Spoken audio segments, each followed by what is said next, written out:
Ang ganda tingnan ng bago naming KHS na packer na to. Ang bilis. Yung pagdadampot niya ng karton, no? Naka-servo drive kasi to kaya sobrang bilis niya talaga. Ang speed pala nito ay 60 karton per minute.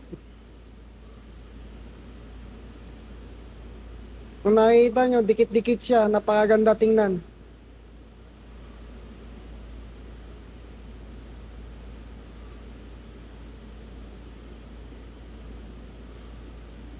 Ito yung latest na packer machine ng KHS mga master.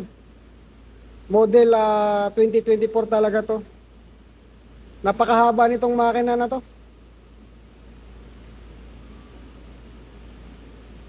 Itong area na to, dito naman yung niya, yung film niya. Paglalagay ng plastic sa karton.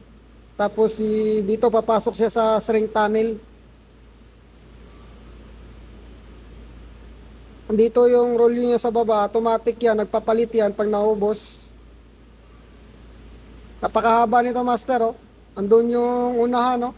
Kumbaga nasa gitna lang ako. Ang ganda tingnan, pag sunod-sunod siya, tapos napakabilis ng takbo, 60 karton per minute.